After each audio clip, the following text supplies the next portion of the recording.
दोस्तों अभी हाल फिलहाल में कुछ ऐसे एक्सपेरिमेंट्स हुए हैं फिजिक्स के अंदर जो फेल हो गए हैं। फेल इन द सेंस जो उनसे एक्सपेक्टेड वैल्यू थी वैल्यू वो मैच नहीं कर रही है। लेकिन क्या ये फिजिक्स के लिए नया है? सवाल ये आता है कि क्या फिजिक्स में कभी ऐसा हुआ ही नहीं कि एक्सपेरिमेंट फेल ना हुए हो? और जब एक्सपेरिमेंट फेल हुए हैं तो क्या उन एक्सपेरिमेंट को करने वाले हताश होकर निराश होकर बैठ गए कि यार वो रिजल्ट तो आया ही नहीं जो चाह रहे हैं, या फिजिक्स ने एक नई करवट ली? दोस्तों क्योंकि अभी हाल फिलहाल में म्यूऑन G-2 एक्सपेरिमेंट ने जो एक्सपेक्टेड वैल्यू थी उससे बहुत बड़ा डेविएशन दिखाया है। और ये माना जा रहा है कि हो सकता है कि ये कुछ कैलकुलेशन एरर हो, या हो सकता है कि कोई एक नया फंडामेंटल लॉ जो है, फंडामेंटल फोर्स जो है फिजिक्स का, वो अपने गेट पे बस नॉक करने ही वाला हो कि here I come my dear friends. वैसा ही दोस्तों मैं एक और वाक्य लेके आया हूं। वाक्य पुराना है लेकिन बहुत इंपॉर्टेंट है। क्यों? क्योंकि तकरीबन आज से 140 साल पहले ऐसे ही कुछ एक्सपेरिमेंट हो रहे थे इसी धरती पे, फिजिक्स के ही एक्सपेरिमेंट, और उनमें वो एक्सपेक्टेड वैल्यू जो चाह रहे थे वैसी नहीं आई। वो एक ऐसा एक्सपेरिमेंट हुआ था दोस्तों जो कि कंप्लीटली फेल हो गया था। Fail in the sense, experiment physics में जब फेल होता है जब उसका रिजल्ट नल आ जाए, यानी कोई रिजल्ट आया ही नहीं। उस एक्सपेरिमेंट की बात करने से पहले मुझे थोड़ा सा और पीछे जाना पड़ेगा कि वो एक्सपेरिमेंट करना क्यों जरूरी था, और मैं बताऊंगा उस एक्सपेरिमेंट के नल रिजल्ट से क्या फर्क पड़ा अपनी जिंदगी पे। दोस्तों मैं हूं तुम्हारा mentor friend Manish Purohit, I am a former ISRO scientist, और आज what the heck is light की सीरीज की जर्नी में मैं एक नया वीडियो लेके आया हूं जो कि लाइट की जर्नी से रिलेटेड है, लेकिन उससे भी ज्यादा रिलेटेड है आपसे और मेरे से। दोस्तों जब न्यूटन साहब ने ग्रेविटेशन की बात करी थी 17वीं सेंचुरी में, तो उनका कोई सानी नहीं था, कोई उनके बराबर नहीं था, क्योंकि उसके साथ उन्होंने कैलकुलस भी दे दिया और वो एक बहुत बड़े, बहुत ऊंचे ओहदे पे बैठ गए थे। हर एक पर्टिकुलर पढ़े लिखे इंसान, फिजिसिस्ट हो चाहे मैथमेटिशियन हो चाहे कोई भी रिसर्चर हो, उनकी नजरों में 1704 में उन्होंने किताब लिखी थी, ऑप्टिक्स नाम से आई थी। इस पे ऑलरेडी मैं वीडियो कर चुका हूं इसी सीरीज में। वो वीडियो सीरीज जो है चालू ही ऑप्टिक्स से करी थी। वहां पे उनने कॉर्पस्कुलर थ्योरी जो है उसको काफी प्रोमिनेंटली प्रपोज किया। माना उन्होंने नाम नहीं दिया कॉर्पस्कुलर थ्योरी, लेकिन उन्होंने जो बातें करी वो कुछ ऐसी थी कि जो बता रही थी कि जो लाइट है वो पार्टिकल्स की बनी हुई है, वो जो पार्टिकल है वो बिहेव जैसे करते हैं उस हिसाब से जो लाइट है वो अपने रंग दिखाती है। उन्हीं ने सबसे पहले दुनिया को बताया था कि भाई सफेद रंग जो है उसी में सारे रंग हैं। उन्होंने प्रिज्म का एक्सपेरिमेंट किया और दुनिया को पता चला कि सफेद में ही इंद्रधनुष है। लेकिन उन्हीं के कंटेम्परेरी थे हिगिंस, जो कि वेव थ्योरी को बहुत प्रपोज कर रहे थे। यानी वो कह रहे थे कि जो लाइट है वो वेव के जैसे बिहेव करती है। और ह्यूगिंस की जो थ्योरी है वो अपन क्लास 12th में वेव ऑप्टिक्स में पढ़ते भी हैं। ह्यूगिंस प्रिंसिपल जो ये बताता है कि कैसे एक वेव प्रोपोगेट करती है। अब यहां पे सवाल ये आ गया था कि न्यूटन को सही माना जाए या हिगिंस को। और ये जो लड़ाई है दोस्तों ये काफी लंबी चली। इस पे भी मैंने एक वीडियो कर लिया है और तकरीबन 150 साल लगे वेव थ्योरी को अपने आप को प्रूव करने में कि हाँ मुझ में भी दम है। लेकिन सबसे मजे की बात यह दोस्तों, अगर मैं वेव थ्योरी की बात मानता हूं, यानी अगर मैं लाइट को वेव मानता हूं, तो ये जब सारी बातें हो रही थी, अब सीधा जंप करके अपन आ जाते हैं 1860 में। 1860 के साल में एक बहुत बड़ी शख्सियत मैक्सवेल साहब उस वक्त 1860 की शताब्दी में रिसर्च में आए और उनने अपना कुछ वर्क पब्लिश किया और दुनिया को मिली इलेक्ट्रोमैग्नेटिक थ्योरी। यानी एक ऐसी थ्योरी जिसने बताया कि इलेक्ट्रिक फील्ड और मैग्नेटिक फील्ड को एक साथ जोड़ दिया जाए तो वो एक वेव के जैसे ट्रेवल करता है। अब यहां पे सबसे बड़ी बात यह आई कि उस वक्त के लोगों को जितनी भी वेव्स के बारे में पता था, या तो वो साउंड वेव थी या वो वाटर के अंदर जो वेव्स आती है यानी पानी की लहरें जो थी, दोनों ही वेव्स में सबसे बड़ी बात, दोनों को ही मीडियम की जरूरत है। यानी ये माना जाता था कि अगर ये जो लाइट है जो अपने को दिखती है, जो सूरज से धरती तक आ रही है, अगर ये वेव है तो इसको मीडियम चाहिए। अब वो मीडियम होगा कौन सा? तो एक मीडियम के बारे में बात हुई और उस मीडियम को नाम दे दिया गया लुमिनिफेरस ईथर। लुमिनिफेरस ईथर एक ऐसा आइडिया था दोस्तों जिसके ऊपर किसी ने कोई सवाल नहीं पूछा। यानी सवाल ये नहीं पूछा गया कि ये है या नहीं, लेकिन उसके ऊपर एक्सपेरिमेंट करने की कोशिश ये करी गई ये देखने के लिए कि ये घूमता है क्या, ये चलता है क्या, ये बहता है क्या। क्यों? क्योंकि लुमिनिफेरस ईथर एक ऐसा आइडिया था दोस्तों जिसके बारे में इवन मैक्सवेल सर जो थे वो भी बहुत ज्यादा कॉन्फिडेंट थे। उनने भी अपना जो एक आर्टिकल लिखा था एनसाइक्लोपीडिया के लिए ईथर के ऊपर, उन्होंने बोला था कि ईथर एक ऐसा पर्टिकुलर मटेरियल है जो कि इस पूरे ब्रह्मांड को कवर करे हुए है। वो बाकी जितने भी मैटर हैं उनसे अलग है, इंटरेक्ट नहीं करता है, लेकिन सब जगह प्रेजेंट है, यानी ना उसमें कोई आवाज है, ना उसमें कोई खुशबू है, ना वो कोई इंटरेक्शन कर रहा है, वो कुछ भी नहीं कर रहा, बस वो है, सर्वव्यापी है। अब सवाल ये आ गया कि अगर ऐसा कोई मीडियम है जो सर्वव्यापी है और उसके अंदर अगर अर्थ घूम रही है, तो क्या अर्थ अपने साथ उस मीडियम के अंदर कोई रिपल जनरेट करती है? जैसे कि अगर मैं पानी के अंदर मेरे हाथ को घुमाऊंगा तो मैं पानी को हिलाऊंगा, रेदर अगर मैं हवा में भी खड़ा होकर खुद घूमूंगा तो आजू बाजू की हवा को भी हिलाऊंगा। अब सवाल ये आ गया कि प्रूव कौन करेगा इस चीज को कि ईथर जो है वो कैसे बहता है। और इसी आइडिया को प्रूव करने के लिए एक इंसान ने 1881 में एक सेटअप तैयार किया और उस इंसान का नाम था माइकलसन। तो माइकलसन साहब ने क्या किया, एक एक्सपेरिमेंटल सेटअप तैयार किया। अब एक्सपेरिमेंटल सेटअप तैयार करने में उनको कुछ बेसिक जो इंफॉर्मेशन चाहिए थी वो मिसिंग थी।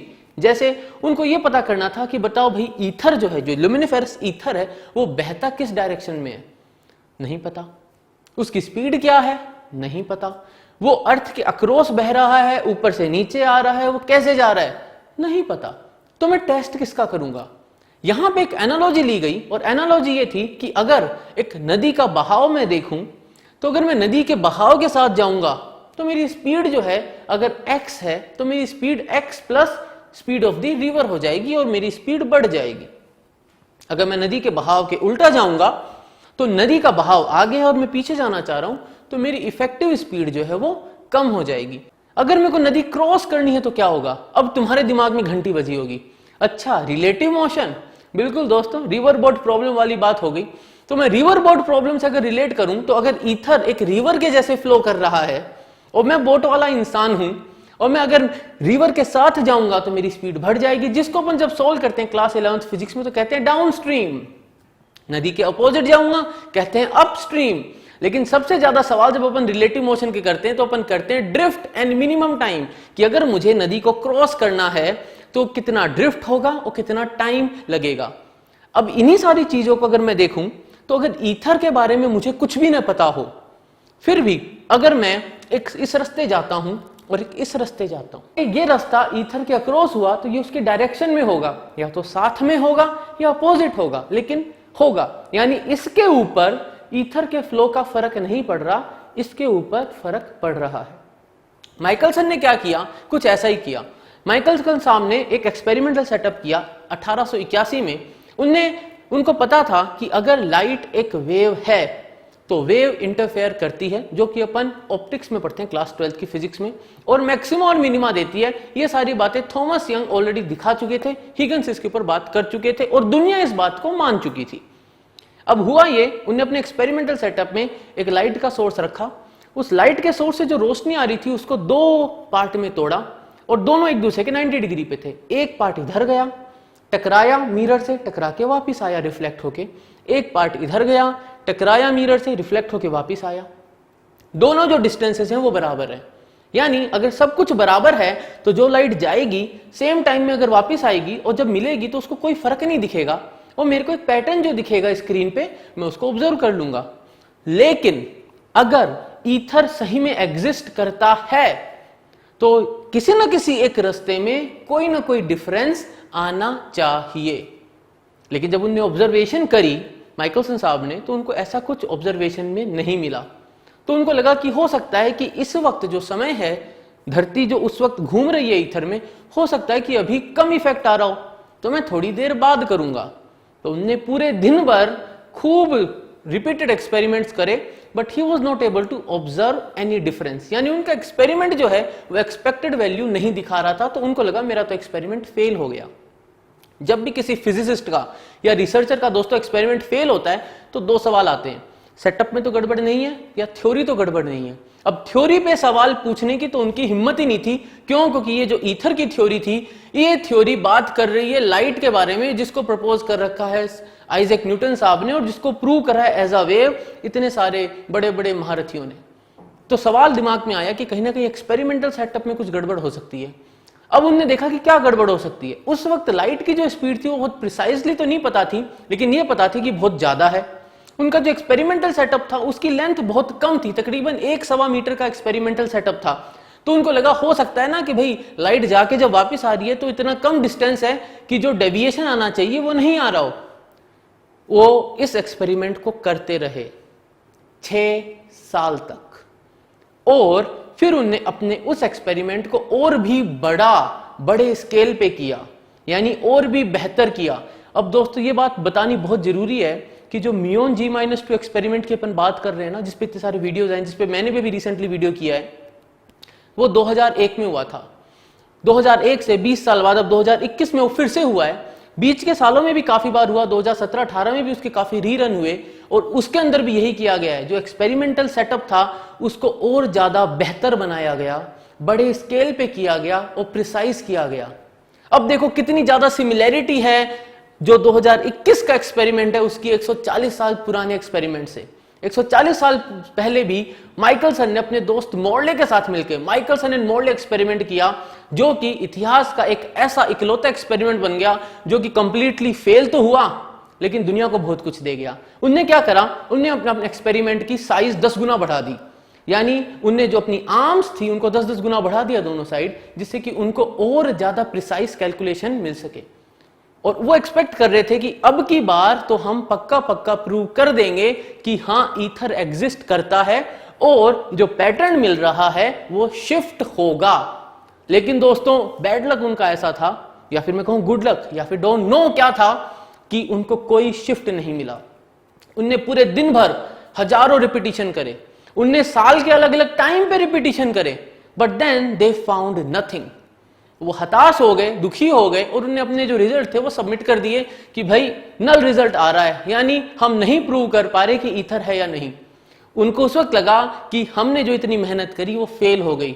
लेकिन दोस्तों ईथर के नहीं होने की जो चीज है, इससे लाइट का एक रिलेशन जो सामने आया वो ये आया कि अगर ईथर जैसी कोई चीज एग्जिस्ट ही नहीं करती, जिसका एग्जिस्टेंस प्रूव ही नहीं हो सकता, अगर फिर भी रोशनी उसमें चल रही है तो कैसे चल रही है।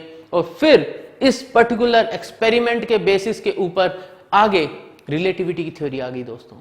जब एल्बर्ट आइंस्टाइन सर पिक्चर में कूदे और उनने पूरा ही सेटअप जब एक्सप्लेन किया रिलेटिविटी के थ्रू, और जब वो अपनी इस फिजिक्स की जर्नी पर निकल पड़े और उनने चेंज कर दी डेफिनेशन ग्रेविटी की, उनने दे दिया स्पेस टाइम, यानी लाइट की जो जर्नी है दोस्तों वो कुछ इस तरीके की है कि उसने सिर्फ और सिर्फ अपनी ही फील्ड को नहीं, उसने इलेक्ट्रिसिटी, उसने मैग्नेटिज्म, उसने ग्रेविटी, यानी कंप्लीट फिजिक्स को बदल दिया।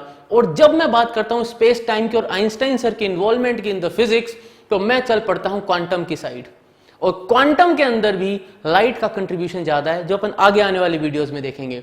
बट फिर से एक बात बताऊं, जो 140 साल पहले एक एक्सपेरिमेंट फेल हुआ, उसने इस दुनिया को बहुत कुछ नया दिया। उसने इस दुनिया को मॉडर्न फिजिक्स दे दी, क्वांटम मैकेनिक्स, क्वांटम फिजिक्स दे दी, रिलेटिविटी की थ्योरी दे दी।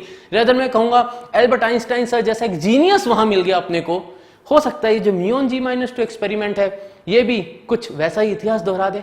सो दोस्तों अगर पसंद आया तो लाइक करो, शेयर करो, सब्सक्राइब करो, बेल आइकन दबा देना।